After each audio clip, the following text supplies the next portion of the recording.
오늘의 주요뉴스입니다. 마약 투약 혐의로 방송인 로버트 할리 씨가 전격 체포됐습니다. 소변 검사 결과 마약 양성 판정이 나왔습니다. 혐의 인정하십니까? 필로폰 어디서 구입하셨습니까? 투약은 혼자 하셨나요? 경찰은 할리 씨가 마약 대금을 송금할 때 공범과 함께 있었다는 사실을 확인했습니다. 단독 보도합니다. 남양유업 창업주의 외손녀인 황하나 씨 마약 혐의와 관련해 남양유업은 황 씨가 회사와 무관하며 강력히 처벌해달라고 요청했습니다.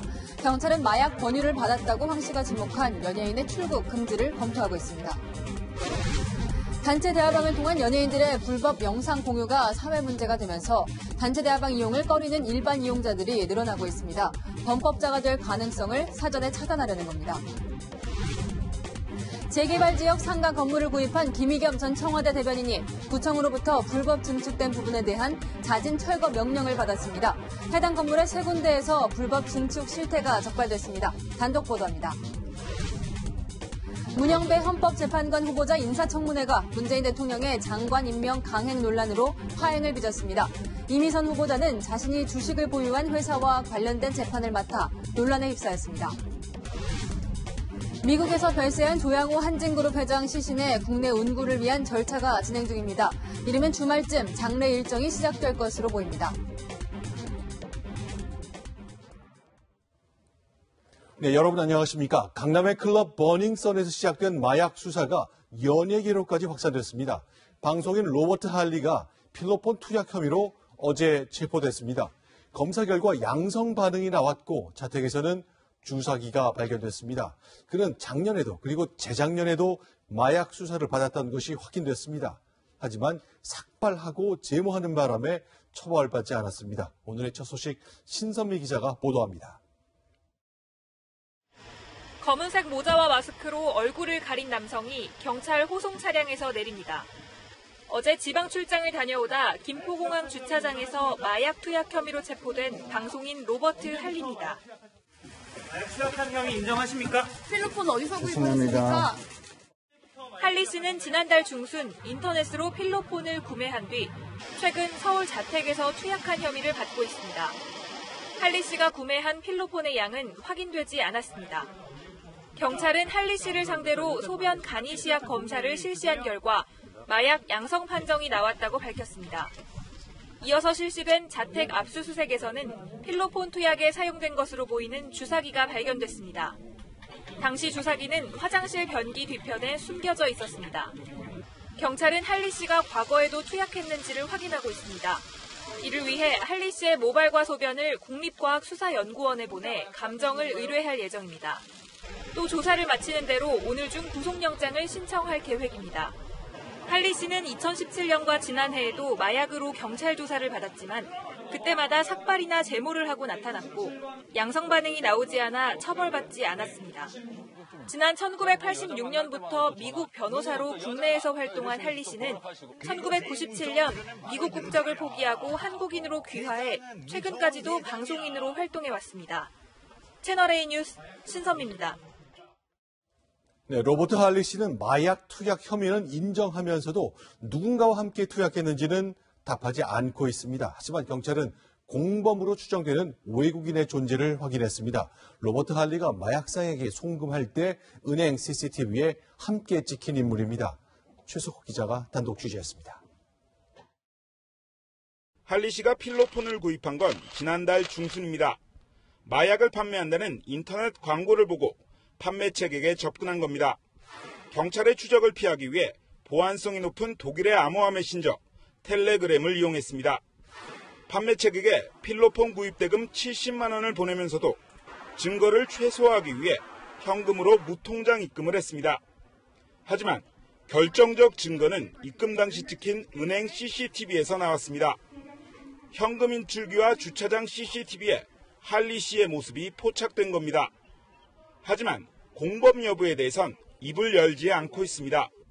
투약은 혼자 하셨나요? 마음이 무겁습니다. 마약 유통에 관여하신 적 있습니까? 그런데 경찰이 입금 당시 은행 CCTV에서 함께 있었던 한 사람을 포착했습니다. 할리 씨와 평소 친분이 있는 외국인입니다. 다만 연예인은 아닌 것으로 알려졌습니다. 경찰은 이 외국인을 공범으로 보고 추적에 나서는 한편 마약 판매와 유통책에 대해서도 수사를 확대하고 있습니다. 채널A 뉴스 최석호입니다. 남양유업이 창업주의 외손녀인 황하나 씨 마약 사건과 관련해 선긋기에 나섰습니다. 회사는 황 씨와 상관이 없다며 강력히 처벌해달라고 냈습니다. 정현우 기자입니다. 마약 투약 혐의로 황하나 씨가 구속되면서 불똥이 남양유업으로 튀고 있습니다. 주요 포털에서 남양유업을 검색하면 연관 검색어에 황 씨의 이름이 가장 먼저 나타납니다. 황 씨가 창업주의 외손녀라는 점을 들어 남양유업 제품을 사지 말자는 목소리도 커지고 있습니다. 불매운동 조짐까지 보이자 남양유업이 다급히 선긋기에 나섰습니다. 남양유업은 입장문에서 황 씨 가족이 남양유업과는 아무 관련 없는 만큼 회사 이름을 언급하지 말아달라고 호소했습니다. 엄정한 수사를 통해 황 씨가 강력하게 처벌되기를 바란다고도 했습니다. 황 씨 사건과 관련해 회사가 입장을 낸 건 지난 2일에 이어 두 번째. 2013년 대리점의 물량 밀어내기로 갑질 사건이 벌어진 파장이 여전한 데다 황 씨 사건까지 터지면서 많은 대리점주가 어려움을 겪는 것으로 알려졌습니다. 이런 가운데 황 씨에 대한 경찰 수사는 속도를 내고 있습니다. 특히 황 씨에게 마약 투약을 권유했다고 지목된 연예인에 대해선 출국 금지도 검토되고 있습니다. 경찰은 조만간 이 연예인을 불러 조사할 예정이지만 소속사 측은 내놓을 입장이 없다며 말을 아끼고 있습니다. 채널A 뉴스 정현우입니다. 황하나 씨는 2015년 필로폰 투약 혐의로 경찰 수사선상에 올랐는데요. 하지만 한 차례도 소환되지 않았습니다. 그런데 당시 사건 담당 수사관이 황 씨의 신분을 알고 있었다는 정황이 드러났습니다. 박지혜 기자입니다. 서울경찰청 지능범죄수사대는 지난 2015년 황하나 씨의 마약 투약 혐의 조사를 맡았던 서울 종로경찰서 담당 수사관의 동료들을 조사했습니다. 당시 황 씨 담당 수사관이 황 씨의 신분을 알고 있었는지를 물었고 남양유업 창업주의 외손녀라는 사실을 어느 정도 인지하고 있었다는 정황을 포착했습니다. 하지만 조사 과정에서 유착이나 봐주기 가능성은 부인한 걸로 알려졌습니다. 황 씨의 집안 배경이 불기소견이라는 수사 결과와는 무관하다는 겁니다. 종로경찰서는 당시 수사관이 현재 다른 경찰서에 근무 중이라 사건 처리 경위를 잘 모르겠다고 하고 당시 수사관은 종로경찰서로 답변을 미룹니다. 황하나 씨 신분은 물어보면 됩니다. 예. 아직까지 경찰관 중에 피의자로 정식 입건된 사람은 없지만 황 씨 사건 담당 수사관에 대한 조사가 불가피한 상황입니다. 경찰은 황 씨가 입건됐을 당시 수사를 담당했던 경찰관을 불러 무혐의 처분이 내려진 경위 등을 조사할 계획입니다. 채널A 뉴스 박지혜입니다. 한편 2015년 당시 황하나 씨에 대한 수사가 고강도로 진행됐다는 주장도 제기됐습니다. 일선 수사팀이 황 씨를 사건의 핵심으로 보고 잠복 수사까지 벌였다는 건데요. 윗선이 개입해 무혐의 처분이 났다는 의혹도 제기됐습니다. 이은우 기자의 보도입니다. 지난 2015년 중순 황하나 씨는 서울 강남의 한 주택에서 대학생 조모 씨의 마약을 건넨 혐의로 수사선상에 올랐습니다. 하지만 황 씨는 조 씨가 체포됐다는 소식을 접한 뒤 곧바로 잠적했습니다. 초범인 조 씨는 구속됐지만 대마초 흡입 전력이 있는 황 씨는 2017년 결국 무혐의 처분을 받았습니다. 조 씨 측은 종로경찰서 일선 수사관들은 황 씨의 거처 앞에서 잠복을 하며 증거 확보에 나섰는데 경찰이 황 씨에게 무혐의 처분을 내린 이유를 이해할 수 없다고 밝혔습니다. 당시 입건된 8명 가운데 공급책인 황 씨가 수사의 핵심 대상이었다는 겁니다. 이 관계자는 오히려 경찰 윗선의 개입이 있었던 것 아니냐는 의혹을 제기했습니다. 실제 황 씨는 경찰 고위직과의 친분을 과시하기도 했습니다. 우리 외삼촌이라고 아빠는 경찰청장이랑 조 씨가 황하나 씨로부터 1억 원을 받고 모든 혐의를 덮었었다는 의혹에 대해서도 조 씨는 마약 투약 직후 체포됐기 때문에 말을 맞출 시간조차 없었다고 선을 그었습니다. 채널A 뉴스 이윤우입니다. 클럽 아레나의 실소유주 강모 씨는 탈세 혐의로 구속된 상태입니다. 클럽 아레나도 영업을 중단했습니다. 그런데 다른 이름으로 클럽을 운영하려는 움직임을 보이고 있습니다. 정다은 기자가 보도합니다. 클럽 아레나는 지난달 7일부터 영업을 중단했습니다. 탈세 의혹 등이 제기되자 내부 수리 등을 이유로 사실상 폐업에 들어간 겁니다. 그런데 최근 아레나 관계자들이 서울 강남구청에 명의 변경을 문의한 것으로 확인됐습니다. 다른 곳에서 클럽을 운영하고 싶다며 클럽의 이름을 바꾸려면 어떻게 해야 하는지 물어봤다는 겁니다. 아레나의 실소유주는 최근 탈세 혐의로 구속된 강모 씨입니다. 강남 유흥황제로 불리는 강 씨는 아레나를 포함해 모두 17곳을 차명으로 운영한 것으로 알려졌습니다. 이 가운데 한 클럽은 다른 이름으로 재개장할 예정입니다. 거기 문 닫아서 거기에 있는 직원이 이쪽으로 넘어오는 경우도 있는데 결국 강 씨가 소유한 유흥업소들이 이름만 변경한 채 탈세를 이어갈 수 있다는 우려가 나오고 있습니다. 채널A 뉴스 정다은입니다. 이렇게 단체 대화방에서 불법 촬영물이나 음란물을 돌려본 유명인들이 수사를 받고 있는데요.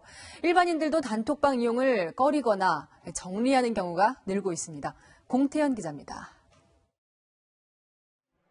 30대 회사원 서모 씨는 최근 친구들과 만든 SNS 대화방에서 탈퇴했습니다.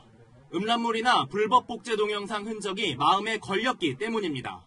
친한 친구들과 한 5개 정도 있었는데 나간 단톡방이 한 2개 정도? 약간 찔리는 게 있다 싶으면 다 정리를 한 거죠. 단체 대화방에서 잠시 탈퇴했다가 다시 초대를 요청해 입장하기도 합니다. 재입장하면 탈퇴하기 전 대화방에 남아있던 문제 있는 게시물 흔적이 사라지기 때문입니다. 허가를 받을 수도 있고 나갔다 들어오거나 그걸 삭제하거나 기회했던 경우가 좀 있던 것 같아요. 정부가 가입 등이 자유로운 SNS 오픈 대화방 모니터링 강화를 발표하면서 오픈 대화방 이용자들은 아예 기존 대화방을 없애고 폐쇄형 대화방으로 대거 옮겨가기도 합니다. 게임에서 접속해서 연락을 하면 되지 하면서 완전히 폭파된 경우도 있고요. 최근에는 불법 영상물을 직접 올리지 않아도 유포 요구나 유도만으로도 처벌이 이루어지고 있습니다. 적극적으로 사진을 올려달라는 취지로 요구하거나 하는 정도면 이제 공범을 처벌할 수 있거든요. 교사 보면. SNS 사용자들의 단체 대화방 이용 기피 추세가 불법 동영상과 음란물 유포 감소로 이어질지 주목됩니다. 채널A 뉴스 공태현입니다. 네, 김학의 전 법무부 차관이 반격에 나섰습니다. 성폭행을 당했다는 여성을 무고 혐의로 고소했는데요. 채널A가 그 고소장의 핵심 내용을 단독 취재했습니다. 성관계가 촬영된 것으로 동영상에 나타난 날짜가 있는데 그 날짜가 부친이 돌아가신 날이라고 했습니다. 그러면서 내가 부친 기일에 성폭행을 했겠느냐고 주장했습니다. 김철웅 기자입니다. 김학의 전 법무부 차관은 2013년 성폭행 혐의 피소 사건을 문제 삼았습니다. 6년 전 자신을 고소한 여성 A씨의 성폭행 피해 주장이 거짓말이란 겁니다. 어제 서울중앙지검에는 고소장에서 무고 혐의 피의자로 A씨를 지목하는 동시에 A씨의 배후까지 밝혀달라며 무고 교사 혐의로 또 다른 여성도 특정했습니다. 김 전 차관은 고소장에서 자신의 결백과 A씨의 무고 혐의를 밝힐 정황으로 아버지의 기일을 제시했습니다. 문제의 별장 성관계 영상이 촬영된 날짜가 바로 아버지의 기일이라며 어떻게 아버지 기일에 그럴 수 있었겠냐는 게 김 전 차관의 주장입니다. 김 전 차관의 부친은 육군사관학교 17기 출신으로 중령으로 전역한 뒤 지난 1996년 별세한 것으로 알려졌습니다. 김 전 차관은 또 성폭행 혐의로 2013년과 2014년 두 차례 수사를 받았는데 당시 검찰이 피해 주장 여성들의 진술에 신빙성이 떨어진다며 모두 무혐의 처분한 사실도 강조했습니다. 최근 법무부 과거사위원회가 성범죄 혐의에 대해 판단을 보류한 건 역시 김 전 차관이 맞대응에 나서는데 영향을 줬다는 분석입니다. 채널A 뉴스 김철웅입니다. 네, 김학의 수사단은 건설업자 융중천의 별장도 수사 대상에 포함시켰습니다. 비 때문에 3년 전에 경매로 팔린 곳인데 이게 너무 싸게 팔렸습니다. 윤 씨가 남의 이름으로 매입한 것인지 아니면 그 과정에 법 위반은 없는지 따져보겠다는 겁니다. 박선영 기자의 단독 보도입니다. 2013년 김학의 전 법무부 차관의 별장 성범죄 의혹 이후 내리막길을 걷던 건설업자 윤중천 씨. 은행 대출 담보로 맡겼던 강원도 원주 별장도 결국 경매로 내놨습니다. 2016년 당시 감정가는 35억 원. 하지만 세 차례 유찰 끝에 3분의 1 가격인 12억 원에 최종 낙찰됐습니다. 감정가와 낙찰가 사이 23억 원의 차익만큼 채권 회수에 실패한 은행이 손해를 떠안았습니다. 그런데 이 과정에 윤 씨의 입김이 작용했다는 주장이 새로 나왔습니다. 당시 윤 씨의 사업 파트너였던 A 씨는 윤 씨가 최대한 가격을 낮추기 위해 입찰자들을 찾아 방해했다고 주장했습니다. 윤 씨가 지인을 통해 싼 값에 낙찰받아 차명 소유하기 위해 은행 인맥도 동원했다는 설명입니다. 자기가 아는 사람이 있어서 쉽게 받았다. 이거는 확실하고. 대검 과거사 조사단은 최근 A씨 등을 불러 경매 개입 의혹을 확인하고 김학일 수사단에 관련 자료를 넘긴 것으로 알려졌습니다. 김학일 수사단은 원주 별장을 둘러싼 의혹 전반을 들여다볼 계획입니다.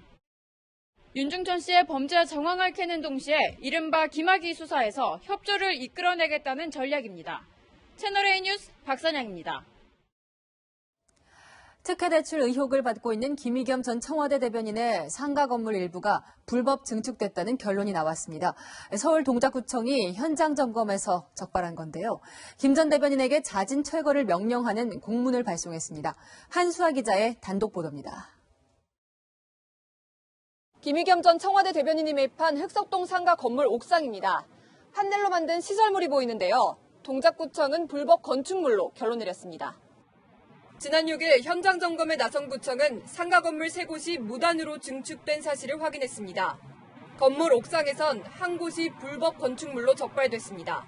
옥상에다가 격전 창고로 쓰는 건물을 사용하기 위해서 만들어 놓은 것은 구청의 허가도 받지 않은 채 판넬로 시설물을 만들었다는 겁니다.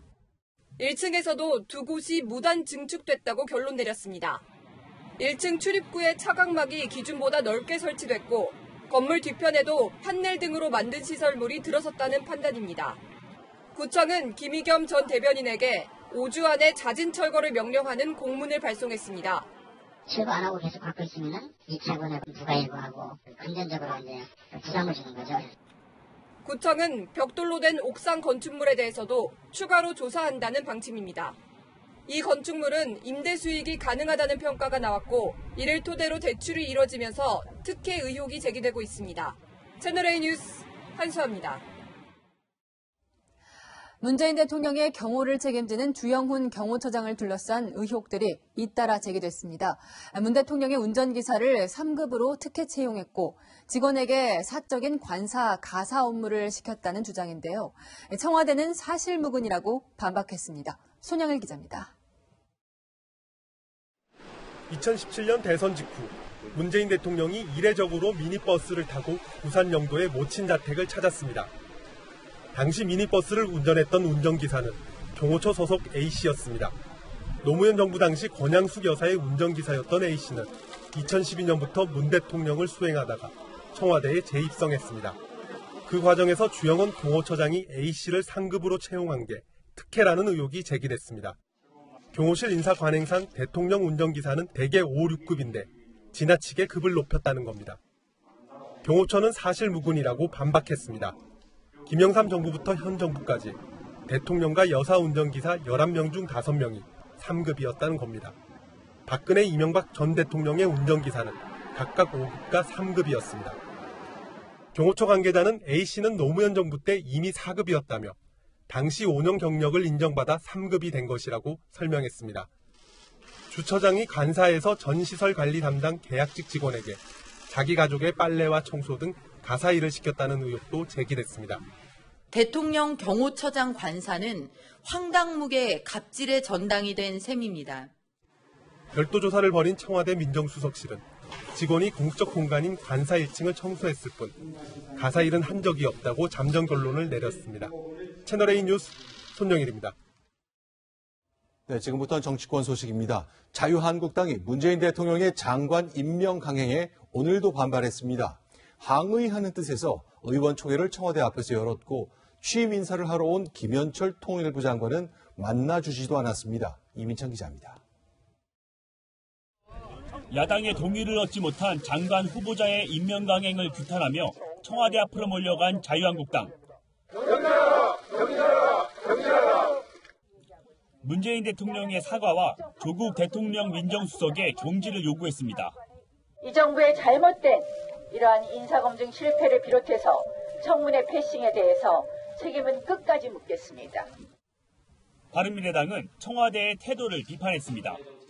인사 실패 책임자의 경질을 요구한 야당의 요구에는 답이 없습니다. 철저히 국회를 무시하는 것입니다.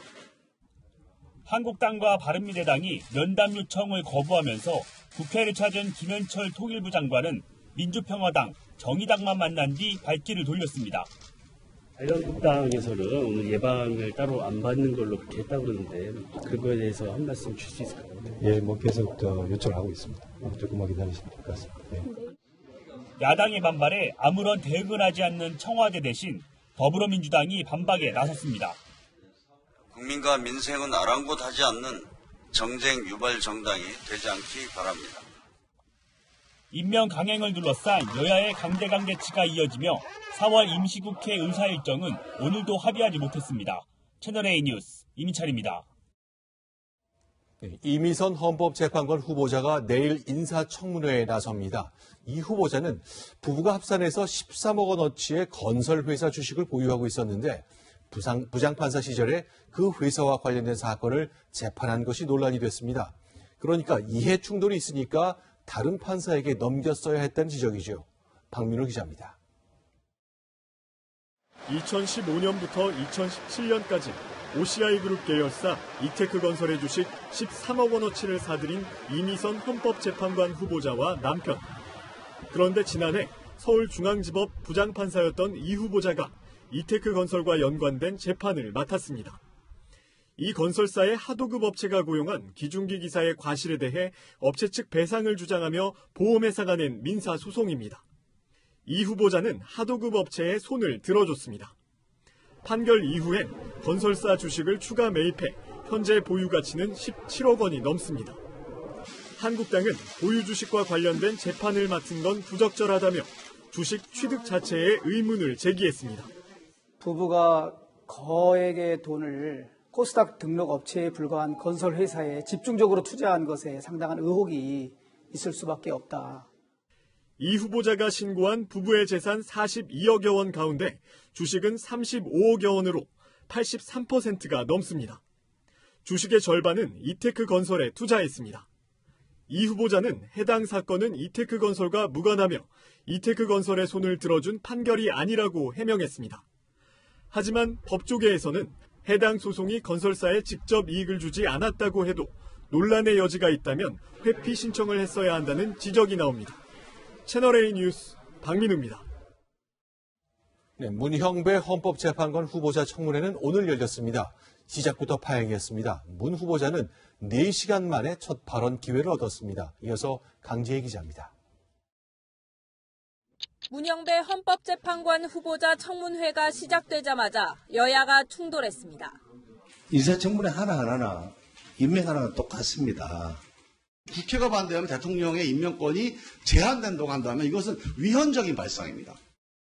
청와대와 여당의 유감 표명과 재발 방지가 선행되지 않고서는 청문회가 진행돼서는 안 된다고. 발언권 얻지 않고 발언하지 마세요. 문 후보자의 자질을 검증하는 자리였지만 문재인 대통령의 박영선, 김현철 장관 임명 강행 논쟁이 더 뜨거웠습니다. 자기들 입맛에 맞지 않는다라고 해서 끝까지 채택보고서를 채택해주지 아니하고 오만과 독선이라고 생각을 합니다. 이런 독선과 오만이 어디 있습니까? 결국 후보자는 인사도 못한 채 46분 만에 정회했습니다. 오후 속개된 회의에서 문 후보자는 4시간 만에 입을 열었습니다. 우리법연구회 회장 출신인 것을 놓고 정치적 편향성 문제가 제기되자 적극 해명했습니다. 학술단체에 가입한 적이 있을 뿐 결코 정치적 이념을 추구하기 위하여 단체에 가입한 적은 없다는 말씀을 드립니다. 낙태죄 위헌 여부에 대해선 산모의 자기결정권을 예외적으로 허용했으면 좋겠다고 밝혔습니다. 채널A 뉴스 강지혜입니다. 미국에서 별세한 조양호 한진그룹 회장의 운구를 위한 절차가 진행 중입니다. 유족들은 조용한 장례를 원하고 있는데요. 이르면 주말쯤 장례 일정이 시작될 예정입니다. 조현선 기자입니다. 조양호 한진그룹 회장의 국내 장례 절차가 늦어지는 것은 미국에서 별세했기 때문입니다.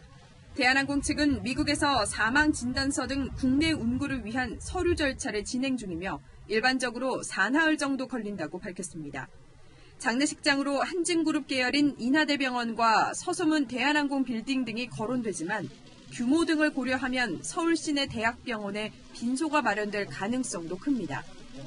유족들이 조용한 장례식을 원하고 있어 구체적인 장례 방식은 알려지지 않고 있지만 주말쯤 국내 장례 일정이 시작될 것으로 보입니다.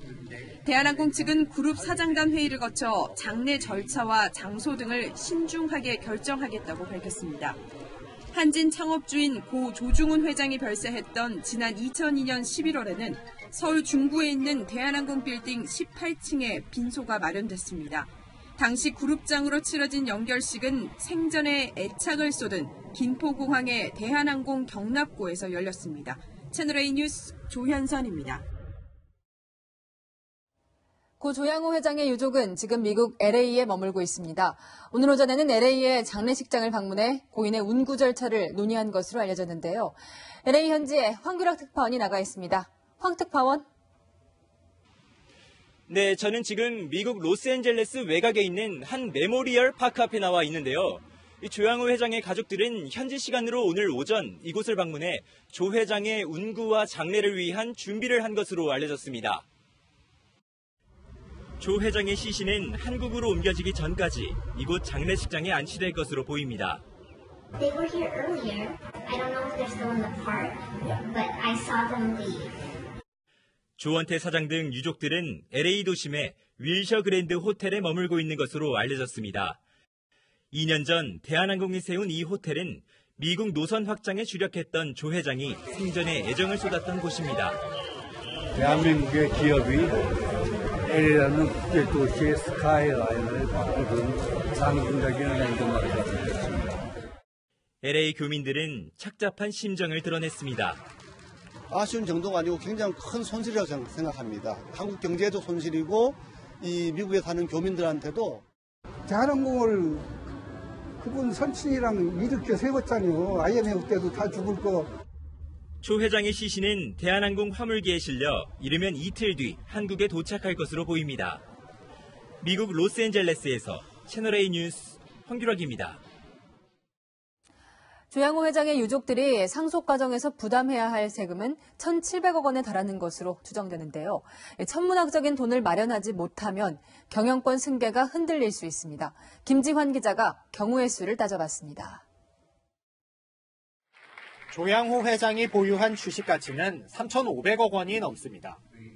단순하게 상속세율 50%만 적용해도 유족들은 1,700억 원이 넘는 세금을 납부해야 합니다. 조원태 사장 등 세 자녀가 상속 주식의 일부를 팔아 세금을 낸다면 지주회사인 한진칼의 경영권을 위협받을 수 있습니다. 상속 지분의 절반과 조 사장 등 유족, 그리고 우호 지분을 합쳐도 KCGI와 국민연금보다 적습니다. 유족들이 상속세를 5년 동안 나눠 부담하는 연부연납을 과세당국에 신청할 수 있다는 관측이 나옵니다. 신고기간 내에 6분의 1인 283억 원을 초기에 먼저 내고 이후 5년 동안 같은 세금만 내면 되는 겁니다. 유족들이 가진 주식을 담보로 빌린 돈을 급히 납세할 수 있지만 연부연납에는 재산담보라는 엄격한 조건이 붙습니다. 수백억 원대로 추정되는 조 회장의 퇴직금을 상속세의 재원으로 보탤 수 있다는 관측도 업계에서 제기됩니다. 채널A 뉴스 김지환입니다. 네, 강원도에서 산불이 난 세 곳 가운데 고성과 속초에서는 산불이 전신주 개폐기에서 시작된 것으로 추정하고 있습니다. 한국전력이 불이 나기 1시간 전에 이 개폐기를 점검한 사실이 확인됐습니다. 그런데 정밀 장비를 쓰진 않았던 것으로 나타났습니다. 이다혜 기자입니다. 고성과 속초 산불의 원인으로 지목된 전신주 개폐기가 있던 자리입니다. 현재는 정밀 감식을 위해 철거한 상태인데요. 화재가 난 당일에도 한국전력이 개폐기를 육안으로 점검한 사실이 드러났습니다. 한국전력이 작성한 점검 일지입니다. 불이 난 개폐기가 포함된 구간에 대해 지난 3일과 4일, 이틀에 걸쳐 순찰한 걸로 기록돼 있습니다. 순찰은 오후 6시까지 계속됐는데 화재는 이로부터 1시간쯤 뒤인 저녁 7시 17분 일어났습니다. 수시를 할 때 장비라든지 이런 걸 가지고 개폐기를 지다보고 이런 건 아니고 바람이 불어가지고 어디 선로에 이상하게 붙지 않았는지 전체적인 걸 봐야지. 경찰은 불이 난 전신주 인근 CCTV 화면 한 달치를 수거해 당시 순찰이 어떻게 진행됐는지 조사하고 있습니다. 개폐기에서 리드선이 끊어진 이유도 수사하고 있습니다. 전기를 넣었다 끊는 스위치 역할을 하는 개폐기는 리드선을 통해 고압전선과 연결돼 있습니다. 개폐기와 리드선의 접합점은 덮개가 씌워져 있는데 경찰은 덮개 안에 이물질이 들어가 화재를 냈을 가능성도 열어두고 있습니다. 개폐기에 대한 국과수의 정밀 감식 결과는 2주 뒤 나올 예정입니다. 채널A 뉴스 이다혜입니다. 네, 소방공무원을 국가직으로 돌리자는 청와대 국민청원이 22만 명을 넘어섰습니다.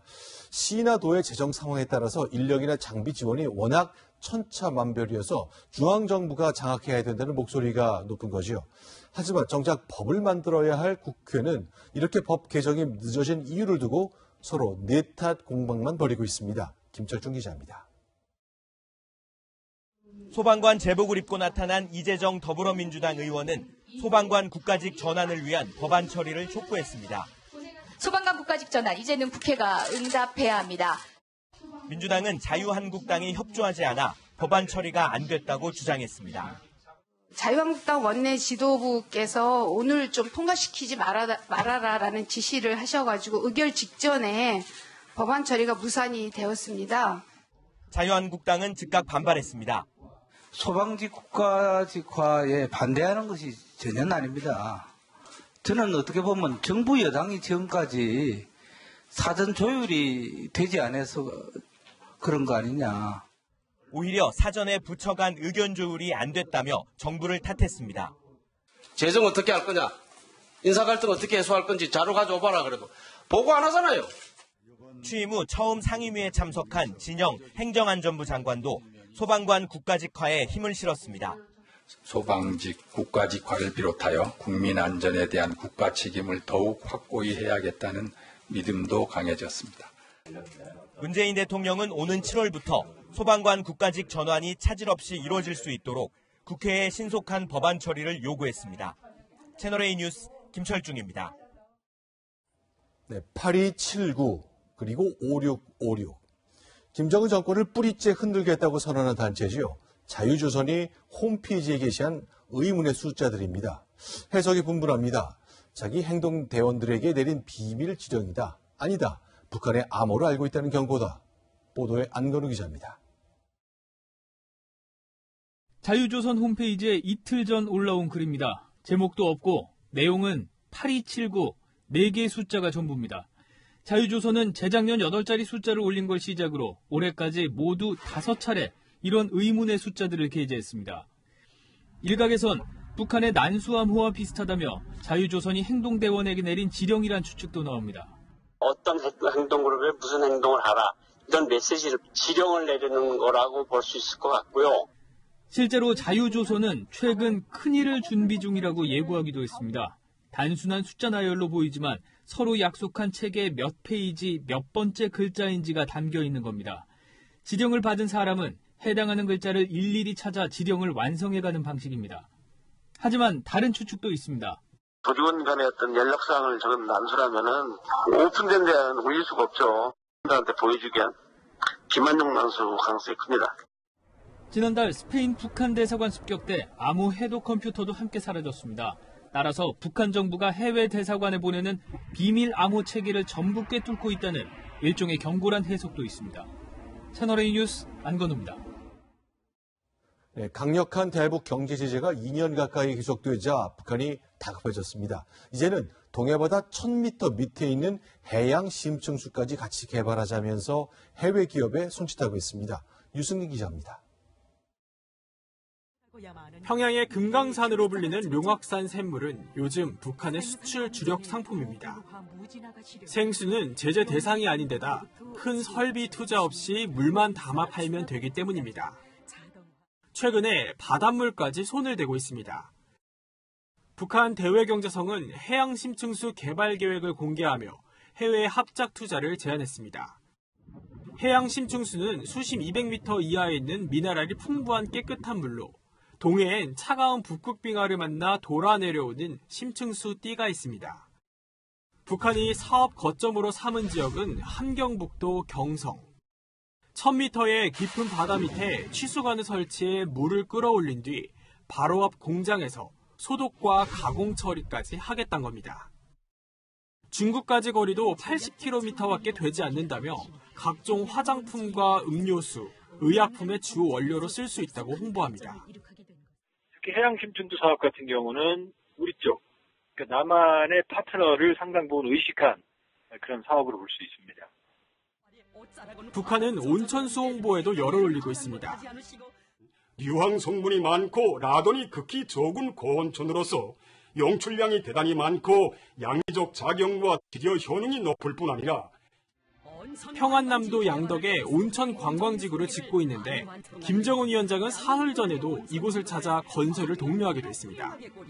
채널A 뉴스 유승진입니다. 공항 활주로에 착륙한 아시아나 항공 여객기의 앞바퀴가 파손되는 아찔한 사고가 났습니다. 인명피해는 없었지만 다른 항공편들이 줄줄이 결항됐습니다. 공국진 기자입니다. 여객기 한 대가 활주로에 주저앉은 채 멈춰 있습니다. 앞바퀴 한쪽은 아예 떨어져 나갔고 다른 한쪽도 휠에서 타이어가 빠져버렸습니다. 김포에서 출발한 아시아나 여객기가 광주공항에 착륙한 뒤 활주로를 달리다 앞바퀴가 파손된 건 오전 10시 22분쯤. 당시 여객기에는 승객 111명이 타고 있었습니다. 다행히 다친 사람은 없었지만 갑작스런 사고에 공포에 떨어야 했습니다. 심할 정도로 공포감을 느낄 정도로 많이 흔들려서 거기 그 탑승하신 분들이 전부 다 지금 놀라시면서 그 앞에 의자를 잡으면서 이렇게. 이 사고로 활주로 이용이 중단되면서 항공기 24편이 결항되고 5편은 인근공항으로 우회하는 등 승객들이 큰 불편을 겪었습니다. 한 6시간? 그 정도 기다려가지고 너무 슬프고 마지막 수학여행인데 이렇게 돼서. 항공사 국토부는 정확한 사고 원인을 조사하고 있습니다. 채널A 뉴스 공국진입니다. 교통법규 위반 차량만 골라 일부러 사고를 낸 뒤 보험금을 타는 일당이 경찰에 붙잡혔습니다. 경찰 순찰차 앞에서 교통사고를 유발하는 등 간큰 범행을 했습니다. 여현규 기자가 보도합니다. 좌회전 차선을 달리던 승합차가 갑자기 차로를 바꾸자 그대로 들이받습니다.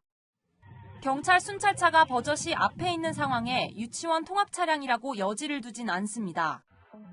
32살 박모 씨 등 일당 11명은 2015년부터 36차례에 걸쳐 교통법규 위반 차량만 골라 사고를 내는 수법으로 보험금 1억 6천만 원을 챙겼습니다. 주로 차선 변경이 금지된 지역에서 끼어드는 차량들을 표적으로 삼았습니다.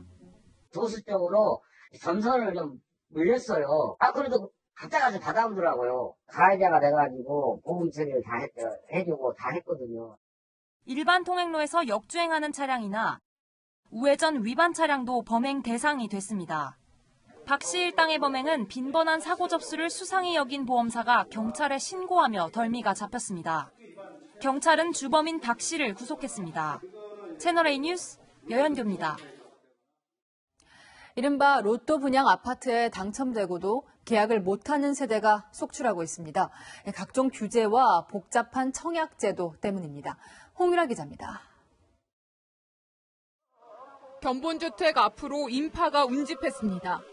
로또 분양이라고 불린 아파트에서 자녀 가구 추첨에 들어가자 방문객이 몰린 겁니다.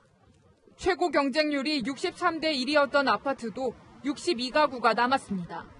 저희가 좀 조사가 많이 나온 이유가 부적격자가 좀 많긴 했어요. 부적격자가 많아진 건 대출 규제가 첫 번째 이유입니다. 아파트 값은 천정부지로 솟았는데 정부가 대출을 규제하면서 목돈이 없는 서민만 힘들어진 겁니다. 잦은 청약 제도 개편도 문제입니다. 지나치게 세부적으로 규정하다 보니 바뀐 내용을 몰라 부적격 당첨자가 증가하는 겁니다. 건설사들은 잔여 물량을 해소하기 위해 순위 없이 청약 신청을 받아 추첨으로 당첨자를 선정하는 무순위 청약 제도를 이용하고 있습니다. 이곳에 건설 중인 아파트의 분양 일정입니다. 내일부터 무순위 청약이 시작되는데요. 1순위 청약이 실시되기도 전에 시행되는 겁니다. 부적격자들이 많이 발생할 수가 있습니다. 그래서 그런 것들을 대비해서 저희가 미리 사전에 고객들을 확보하고. 자녀 물량은 이미 집을 가지고 있는 사람도 청약할 수 있습니다.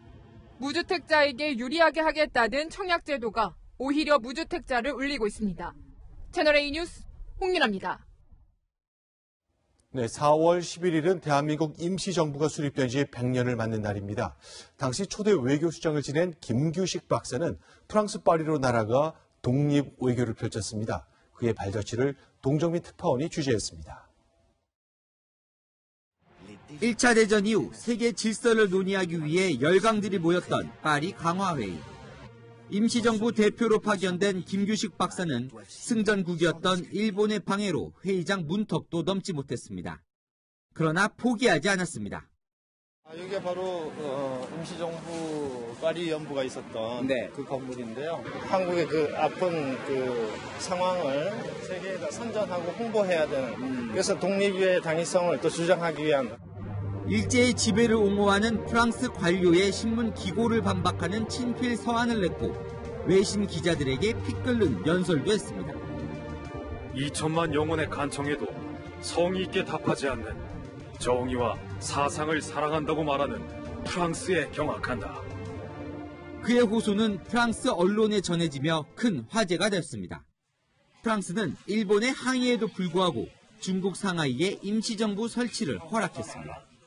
당시 상하이 프랑스 조계의 한국 독립운동가들의 자유를 보장하는 문제는 프랑스 국가 이익을 뛰어넘는 프랑스 국가 정체성의 문제였다.